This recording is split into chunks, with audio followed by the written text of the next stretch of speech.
we need private money to compete with government money. And in the US, historically, that's illegal. You can't do that. But we have one you can't stop because there's no off switch. So it's ones and zeros, which turns out are protected free speech, which is a nice, interesting way to get around the problem of making something illegal if you make it protected free speech. The Supreme Court's already opined on this issue. So that's good, right? We can't stop it, right? So where are we? What does it mean from an adoption perspective to your question?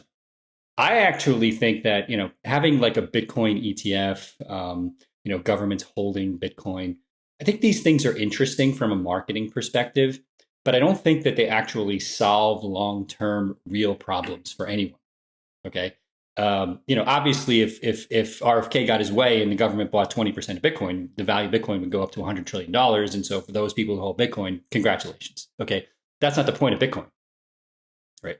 The point of Bitcoin is that we now have a global system with no off switch that allows you to store value and move value with no financial intermediary. Okay. That's the value of Bitcoin.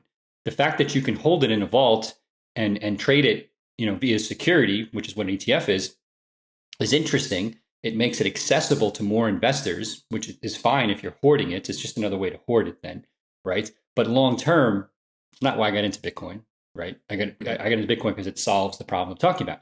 So I think what ultimately matters and what I look at is, okay, family office is hoarding it, awesome.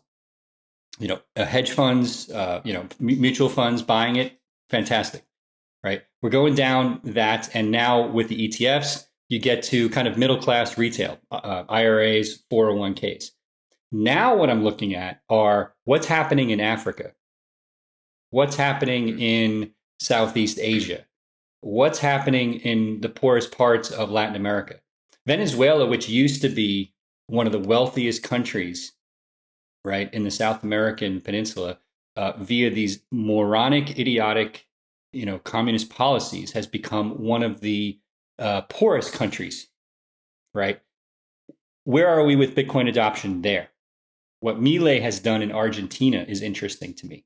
He basically saved that country. If you look at what's happening economically, right? That's where I think Bitcoin adoption and crypto adoption, Bitcoin as money, crypto as potentially, and DeFi as the future of banking, that's where I'm looking next, right? Government adoption, I like that for two reasons. I like government adoption and that discussion for two reasons, right? It's great marketing, and it takes the heat off of us, given everything that we've been going through for the last 5 years. Sure. Right.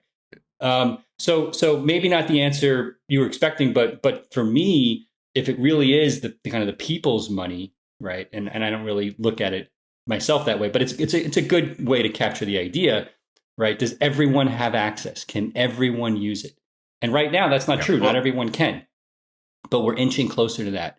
And we've made huge strides in making that happen, not just with Bitcoin as money, but this new kind of DeFi or decentralized finance, which we can talk more about later, as the future of banking.